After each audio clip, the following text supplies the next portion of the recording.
Thank you all for being here this morning. For me, this is really early, so I really appreciate you getting up out of your bed and out of your home to come out here and listen to my little story. Now, I'm one of those guys that can talk about one thing forever, and I was afraid I was going to go off on like a tangent on one thing. So one time the dog ate my homework, right? And then like an hour passed, and I didn't really get to tell you what I wanted to tell you. So I'm going to share a little bit of my life with you. I'm going to speak to you openly and genuinely from the heart. But I made myself some notes, and don't think it's because I didn't prepare, just because I wanted to stay on track and make sure that I left you with one thought in your mind today. Evan kind of covered a lot of the information. I was born in Brooklyn. I grew up in Queens. From the time I knew myself as a child, I was in Lawrence, Queens. My parents are Trinidadian. That means Caribbean parents, both of them. Yeah, man, Trinidad, y'all any hoes there? No, I'm just kidding. That's my little accent. What do you mean? Okay, so, and my brethren here from Barbados. So I know some of you guys know what that means, but if you don't, I'll explain it to you. So, growing up in a Caribbean home, especially in that time, 70s and 80s, and I don't look that old.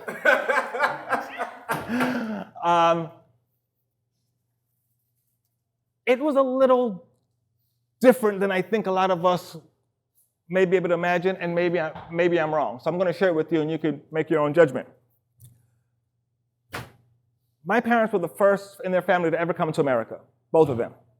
So they were like fish out of water. They were a little naive, they were young, they were eager, and they still were trying to find themselves. Which brings me to my topic now, and it's not about my parents being good or bad parents, because they were amazing, by the way. It's about growing up in a home that has a emotionally unavailable existence. That's what it's about, right?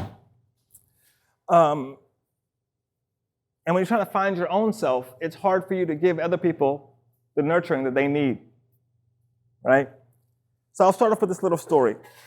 Around the age of 6 years old, I started to want the approval of my parents, because I have an older brother who's just talented. I mean, he could burp, and they'll be like, that boy has got talent. So I was like, me too, right? Me too, right? And in the Caribbean, there's bum bum bum bum bum bum bum bum. That's the music, dun dun dun dun dun, right? It's very free and very high-spirited music. So when you can dance like that, everybody's like, that boy can dance. So for some reason in my head, I thought the approval would come from dancing. But I also wanted to be a lot of things at 6 years old. Everything my parents liked, I come to realize. I wanted to be an astronaut. I wanted to be a pilot. I wanted to play baseball. I wanted to dance. I wanted to be a flight attendant on the same plane too, fly it and be a flight attendant, right? I just wanted to be a lot of things, but I was looking for the one that would give me the approval of my household, right?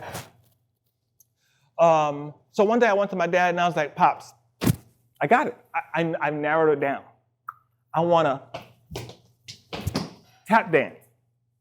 6'2", Caribbean man. That is not for boys. I'm pretty sure I saw a boy doing it somewhere, somewhere in the streets of New York. Anyway, so that kind of shut that down. And I kept searching for things that would make my dad proud of me. And it's not that my dad wasn't proud, but because of his background and the way he was raised, he didn't know how to show that to me. It was a hard thing to reach for him. So, okay, I'm going to jump along a little bit. My parents separate, and my dad takes me to Trinidad and Tobago to live with the grandparents, where he comes back to America and try to restructure his life so he can bring me and my brother back to America and live as a family with his newfound wife. I laugh at this because I went through these 3 stages in my life with like a year and a half, where it was like, bum, ba-dum, bum, bum, bum, bum, bum, bum, ba-dum, ba-dum, bum, bum. That was like the life every day. coming from something that was like very like, hey, yo, son, you know what it is, kid, you know, like it was straight like, and then you get to Texas and it's like, hey, yo, Vira, giddy up, papa, my heart's on fire for Elvira. Y'all laughing, I was jamming, I was like, Elvira, right? I loved it, I really did. When you grow up in Texas, you know, you get to appreciate things like that. And because of that, my shaping was pretty broad. My acceptance was very broad. My love for people was very broad. Okay. I started playing baseball at a young age. My dad liked that. It was kind of masculine. It was manly. My dad was like, that's my boy. Now, I had a problem in baseball. I was really good, but I didn't have the nerves for baseball. I can do things kids my age couldn't do. I probably still can do some of those same things. I was so committed. My dad liked baseball. He never said I was good at it. He just liked baseball. So, streamline baseball was my life. Switch hit. I can pitch about 8 pitches, which is still insane. Professionals don't pitch 8 pitches. Curveball, slider, rising fastball, screwball, sinker. I was insane. Third base, shortstop, a ball would not get by me. Insane. But then my nerves wouldn't let me throw it directly to the first baseman. My whole team would be like, Pablo, take. As I threw into the bleachers. This would become something that I would recognize a pattern for later on in my life. Okay. If I spoke at home, I would shut down quickly. More so by mood and attitude than by verbal words. It wasn't like stop talking, it was just kind of like nobody's interested, right? You don't realize how much that goes with you throughout your life. So then, anyway, I get to Texas and this is the 80s and breakdancing was in full swing. So I was like, yo, I could do this. And so I started sneaking my little at the time, and my dad was cool with it. Now, he didn't say it was okay. He just didn't say that it wasn't. So I started, you know, I've always had this thing about dance. I started dancing more. I started throwing my life into it. And then you leave Texas. You forget that Texas is Texas. You gotta wear belt buckles? No, I'm kidding. So you go to California, and I'm taking that same mentality from Texas, which is a different state, you know, by a long shot. And at the time, what was hot was like, too legit, what? Too legit. Might have been a little bit before that, but I was all a big MC Hammer fan, and I taught myself how to dance based on Michael Jackson and Hammer and Vanilla Ice, right? I knew all those moves because I had MTV. Now, in my school, I made a name for myself. People were like, yo, homeboy could dance. But amongst dancers, I was 3 or 4 years behind as a dancer. Because in LA, they didn't do that anymore. They did that 5 years ago. Here I am coming from a state where we're not exposed to that much. We know how to line dance, country line dance, do-si-do your partner, those kind of things. So I had to relearn dancing. So I went from feeling a little accepted and a little proud of myself to completely being shut down badly.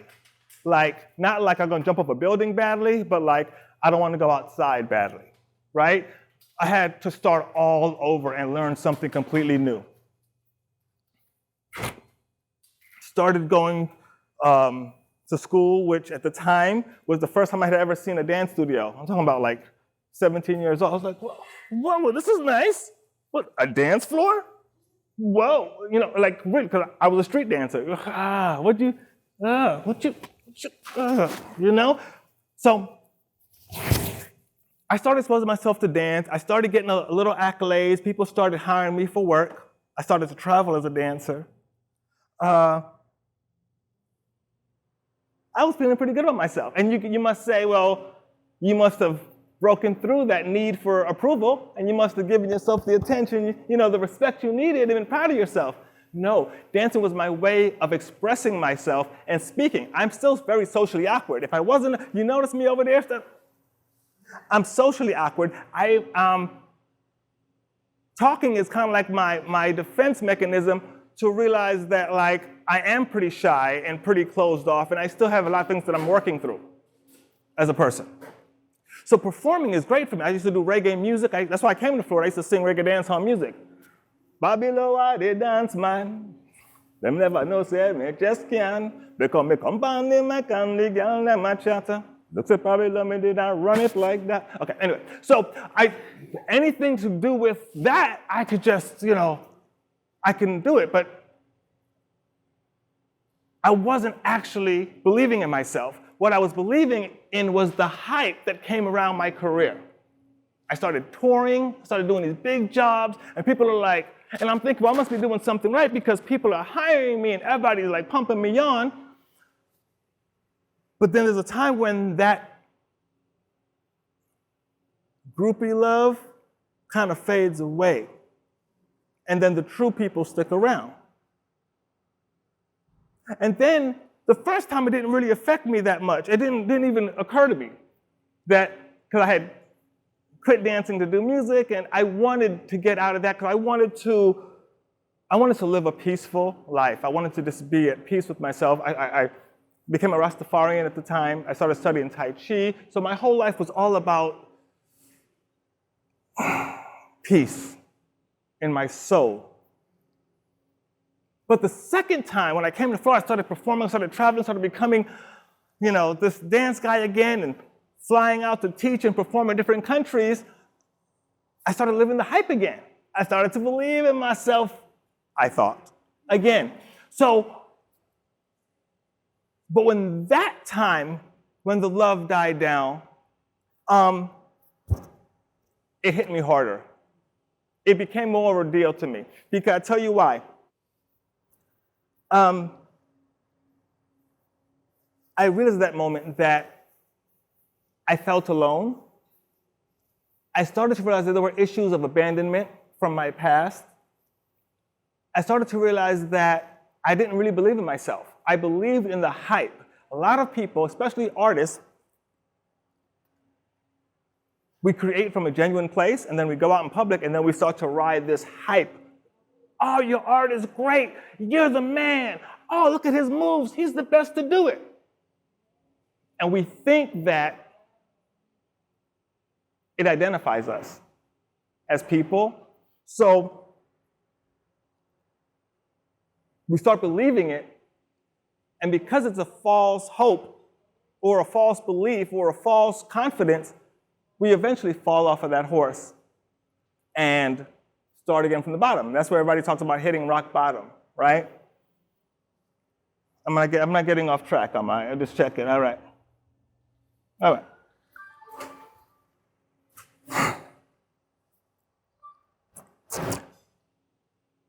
So I had to start doing some real work. Audiobooks. I started reading a lot, meditating more, going deeper into myself, going, what is it that I'm dealing with where when nobody's around, I'm feeling completely alone. I'm feeling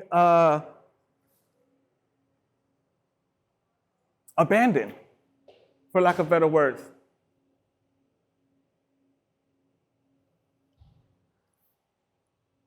I met my wife 16 years ago.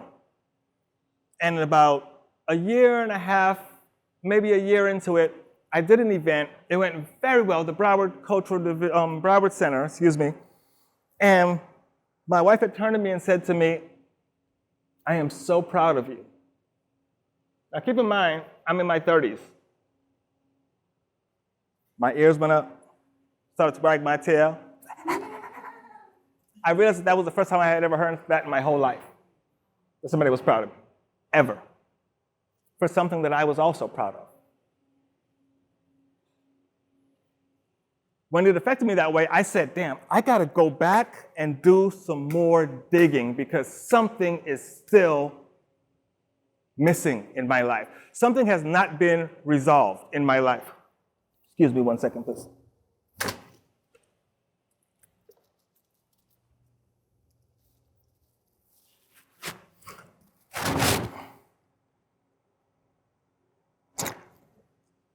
I opened the Developing Dreams Foundation in 2007. I wanted to serve other kids in the community. I wanted to be to them what my brother was to me. Again, I'm still traveling. I'm still highly sorted out as a choreographer and a dancer. But I'm still working on myself and trying to dig deeper.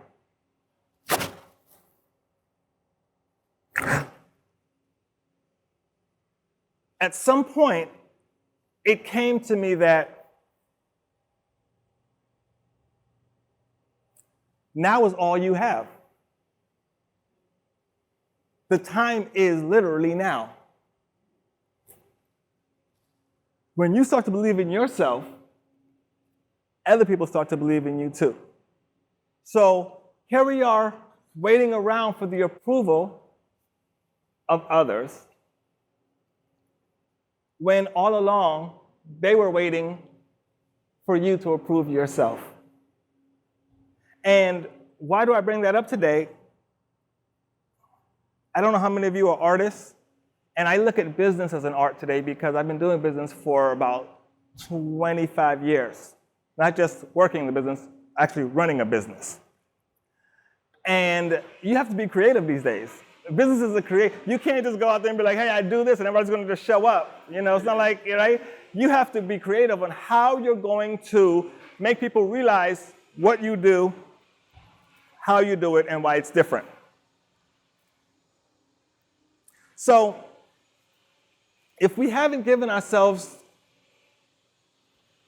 the benefit of the doubt, look, put it this way. You're sitting here today. What's today's date? September 9th, 2022. If you are sitting here today breathing, and you work through all of the shit that came before today, and you're still here, well, damn, man, you've done it. You've made it. You're doing a phenomenal job. You know what I mean? So, give yourself the benefit of the doubt. Pat yourself on the back. Appreciate where you've come despite all you've been through. And only then will people start to show you the support that you deserve. And also, you'll see how many people actually agree with you. But they can't agree with you if you don't agree with yourself, to some terms, right? So,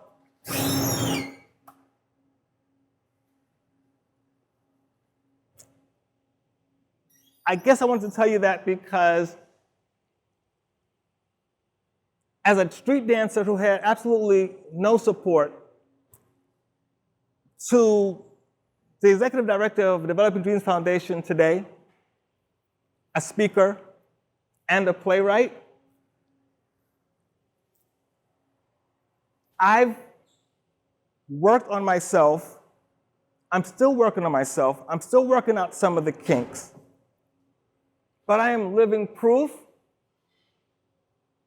that you can actually get there yourself.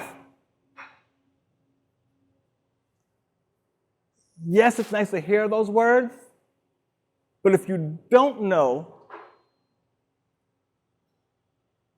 we can all get there with just a little bit of work.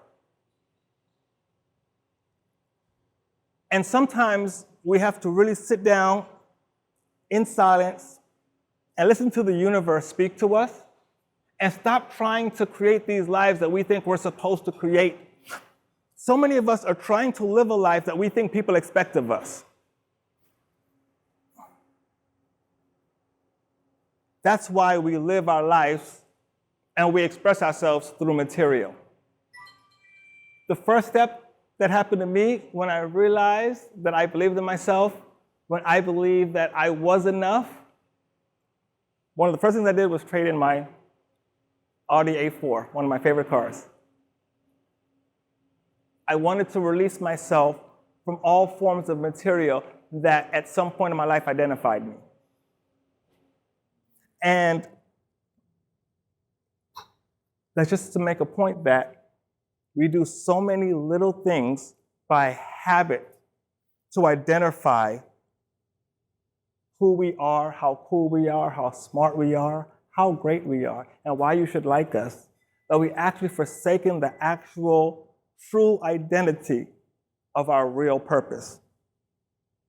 Some will say that I was lucky to be where I am today. Some will say it was my destiny.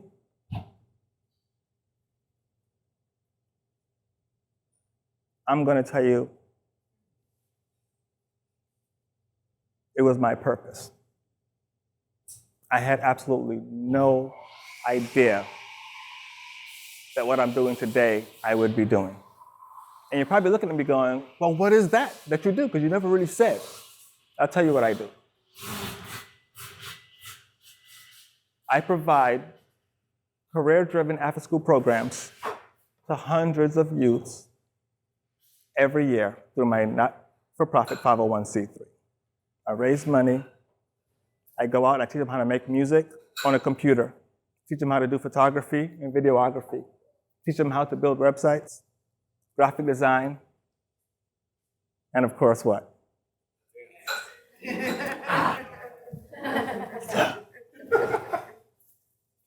Right?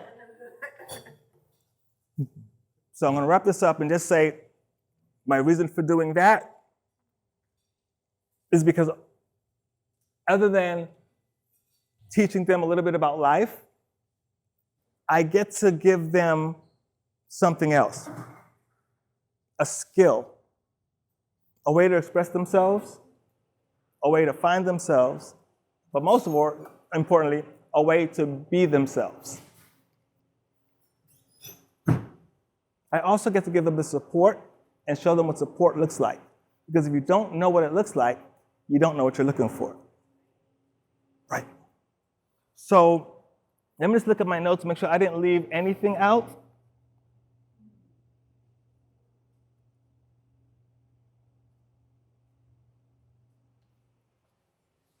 I didn't. So here's what I'm going to leave you. Here's what I'm going to leave you.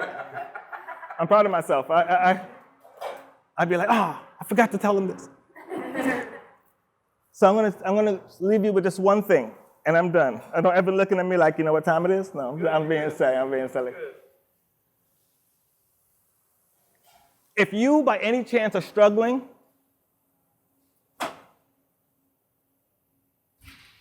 there's something deeper in you that needs to be looked at. I am no psychologist. I am no guru. But one thing for sure, I love people. I love people. That's my fault as well as my blessing, right? So I've studied people on my own for decades, since I was a kid, because I wanted to know what made them not tick, but what made them happy. What makes that person feel good about themselves? How do I help that person overcome some of the challenges that I had in my life? That's what I do with these kids, right? Without saying, you have a problem, son. No. But I let them know that we share some of the same story. We've both been there. So if by any chance, in any area of your life, you may be still struggling, or you feel stuck, because a lot of us, I know we're struggling. We're just stuck, and we're like spinning our wheels in the mud.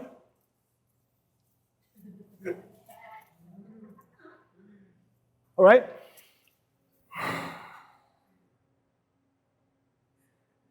Give yourself some slack. Pat yourself on the back. Approve of yourself. But most of all, trust your greatness. You've been good enough all along.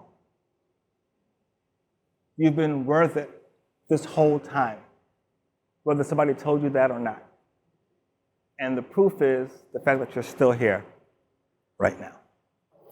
So I'll end you with trust your greatness. Thank you very much.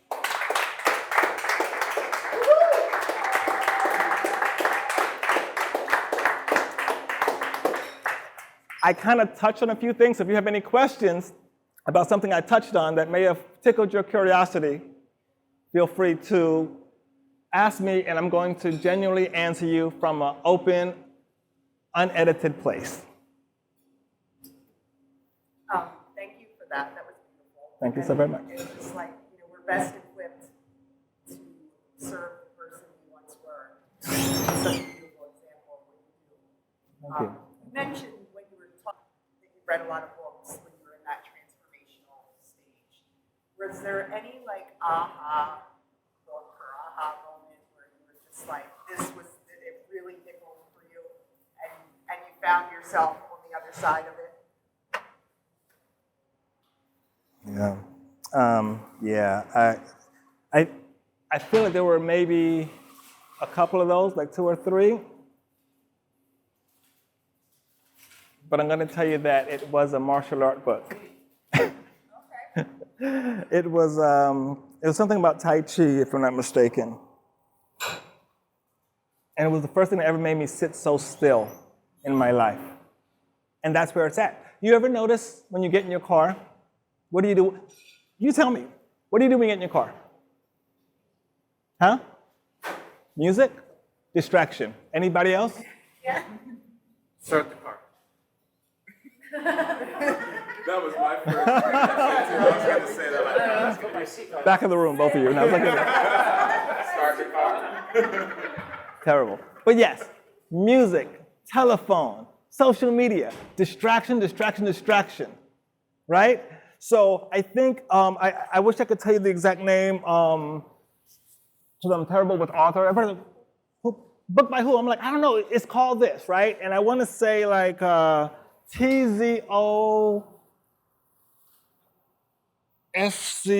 I don't remember. It was like literally 18, 20 years ago, so I'm sorry. But it was a martial art book, and it really just gave me the strength to sit still and to listen. As it mentioned that you need to do when you want to be a powerful martial artist, how you have to kind of channel the earth and stuff like that. I was like, right? So, and at that time, what happened is as I sat still, I started to get depressed. I took away all the noise. I turned off the car radio. I would drive in silence for hours.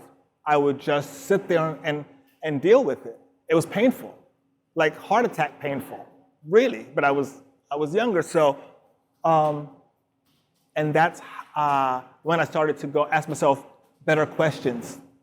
If you ask yourself great questions, you get better answers, bottom line. So, well, why do I feel that way? Why do I treat this way? And I gotta say this, I search for love. The way I showed love to other people was the way that I interpreted it from my upbringing. So if I buy you something, that means I love you. I mean, you know that I love you if I buy you something, right? Kind of thing. But all that interpretation changed when I met my love, right? Because, any decent person wants to make their partner's life better.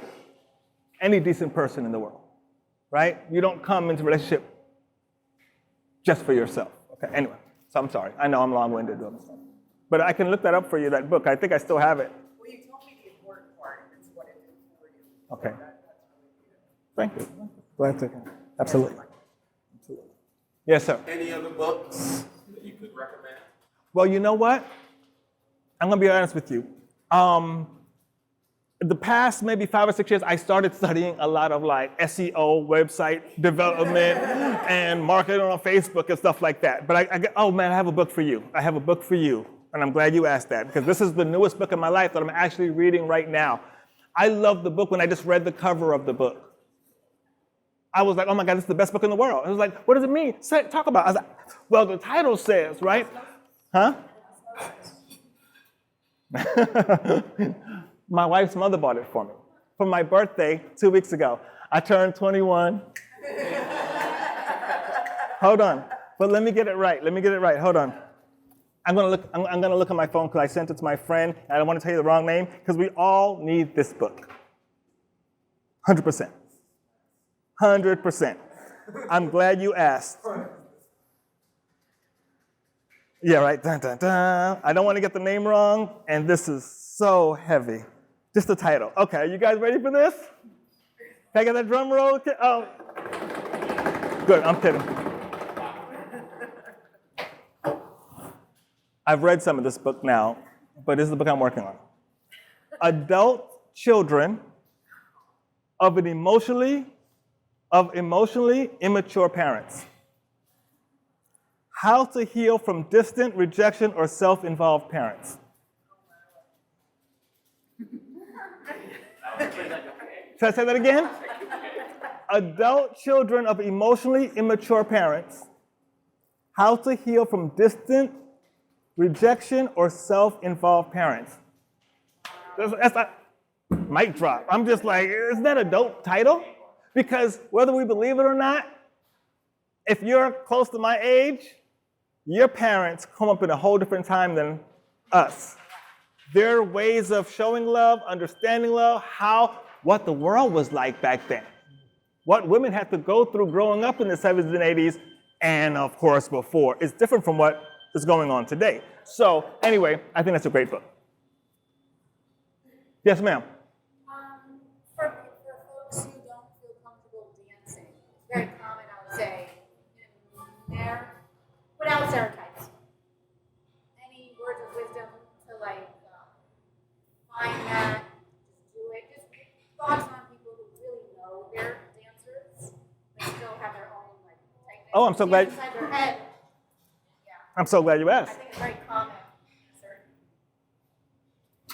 in certain 100%. 100%. I'm glad you asked because this is a very important thing and it doesn't only apply to dance, but specifically, as we're talking about dance, I just want to say this. Can anybody... Not to be famous at, right? Just to be able to express. Right? Exactly that. Can anybody tell me the definition of dance? Expression of movement. Expression of movement. Emotional communication.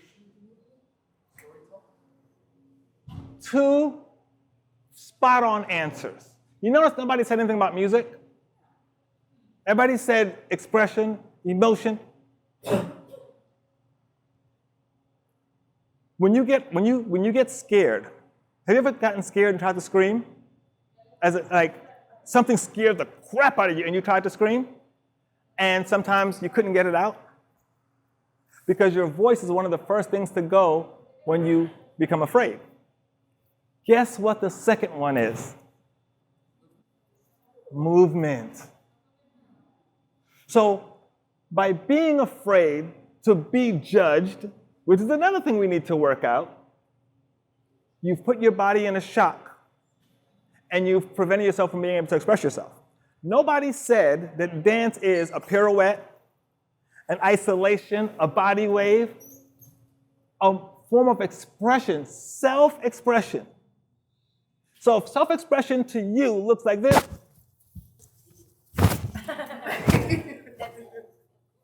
that's beautiful. And anybody who dares to tell you different needs more work than you do.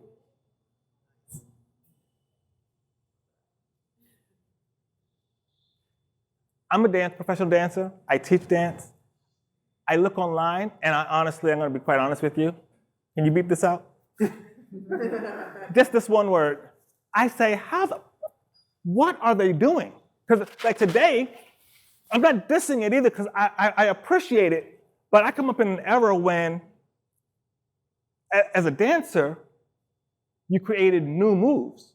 Your thing that made you special was you were an original style dancer and you were unique and you had moves that nobody had ever seen or rarely seen. Meanwhile, today, with the kids, they're doing all the same moves over and over and over in different patterns, but worse than that, this just kills me. I'm not gonna lie, I'm sorry. I'm not hating, I'm just gonna say this. So you could spin on your head, squat off your shoulder, pop to your feet, freeze on one hand, and people are like, woo! And then you can get up and go. But the beat goes, cat, cat, cat, and everybody goes, oh my God! Like if you just move to the beat, it doesn't matter what you do. If you just move to the beat, it's like amazing. So it's kind of changed for me. I've kind of been like, okay, where happened to the originality? What happened to the uniqueness, the style, right? Now, again, I really do appreciate a lot of the dancing I'm saying, but what I'm saying is it's not my place to go, oh, this is complete. That's not worthy of being. This is the era where times change, things change. When I was a kid, my parents or their friends were laughing at what I was doing.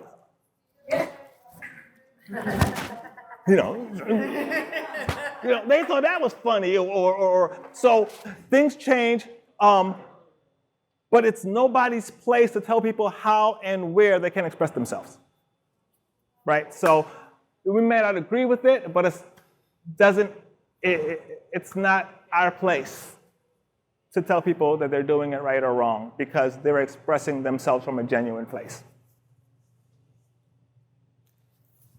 To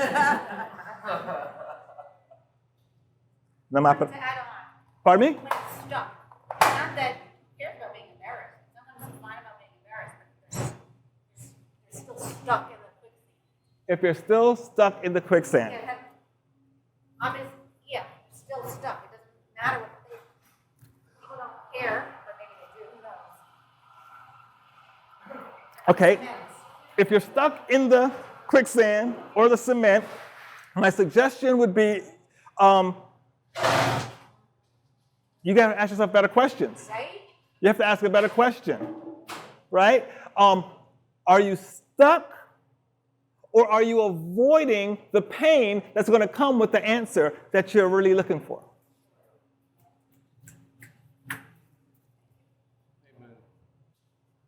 I'm master of that. Master of that. And I can move too. I'd be like, oh, here comes a hard one. Shoot. That was close, right? I'm really good at dodging things that I need to work on. You know what I mean? But I gotta be honest with you, I'm gonna tell you this. This is my own personal little secret. I don't think I told my wife this yet. I wanna sleep in my bed tonight, okay, by the way. No, I'm kidding. I'm kidding. When my first daughter was born, at home, by this woman, no drugs, I should add on. She's like a tough girl, man. Oh my God. Anyway, so I'm sitting there looking at this miracle in my hand the first night, my wife gets some sleep for the first time, and I was like, if I never was before, I gotta be great. I gotta be enough because I'm all this little girl has. I'm the only dad she's gonna have. I gotta be enough right now. Oh no, I'm sorry. Woo, my chest started. Okay. So that was another one of the moments where I had to go. Now or never.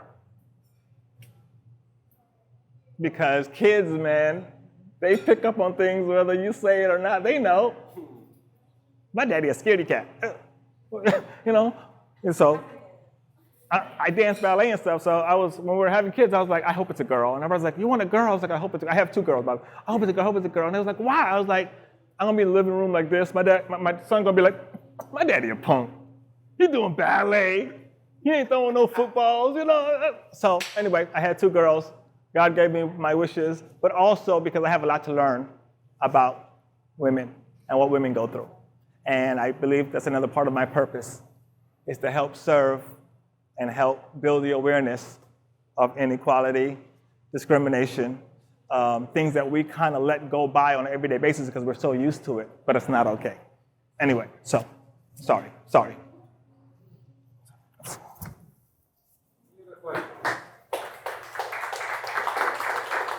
Thank you.